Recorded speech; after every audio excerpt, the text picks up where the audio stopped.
ఇంకా మళ్ళీ కొత్తగా చేసేది ఏముంది? వాళ్ళ అధికార పార్టీలో ఉండి చేస్తున్నారు కదా. ఇక్కడ చంద్రబాబు నాయుడు గారు ఇంతకుముందు ఒక కథ చెప్పినారు, మీకు అందరికి గుర్తుందో లేదో. ఏం రా కథ అంటే, ఒక గ్రామంలో ఒక కుక్కను చంపాలనుకున్నాడంట. కానీ ఆ కుక్కను చంపితే గానీ గ్రామస్తులందరూ వాడిని కొట్టి చంపుతారంట. కాబట్టి వాడు ఏం చేసినాడు, రోజు ఒక 10 మంది కూర్చునే కాడికి పోయి ఒరే అది పిచ్చి కుక్కరా అని చెప్తాడంట. మళ్ళీ ఇంకో గుంపు కాడికి పోతాడంట, ఒరే ఆ కుక్క నిన్ననే ఒక ముసలోని కలిసిదిరా అని చెప్తాడంట. మళ్ళీ ఇంకో గుంపు కాడికి పోతాడు, ఒరే ఆ కుక్క నిన్నని చిన్న పిల్లోని కలిసిదిరా అని చెప్పి వన్ ఫైన్ డే ఆ కుక్కను చంపుతాడంట. చంపితే గ్రామస్తులందరూ అబ్బా పిచ్చి కుక్క చచ్చిపోయిందిరా అన్నారట. అట్లా ఈరోజు రాష్ట్రంలో నువ్వు తప్పు చేయాల్సిన అవసరంలే.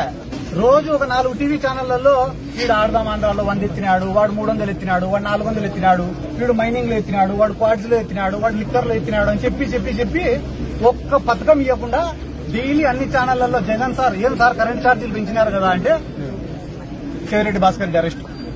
ఏం సార్ తల్లికి వందనం ఇలా మీరు వెంటనే రేపు ఎల్లుండో సిద్ధార్థ రెడ్డి అరెస్ట్.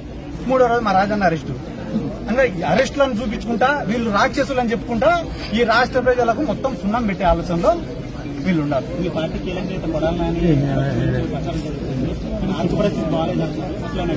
వైసీపీ నాయకులంతా కొలంబో వెళ్తారని చెప్పి ప్రచారం జరుగుతుంది. నిజంగా మీరంతా కొలంబో వెళ్తున్నారా? నా పాస్పోర్ట్ కూడా పోలీసు వాళ్ళ కానీ ఉంది, నేనే కొలంబో పోతా. నా పాస్పోర్ట్ కూడా పోలీసు వాళ్ళ కానీ ఉంది.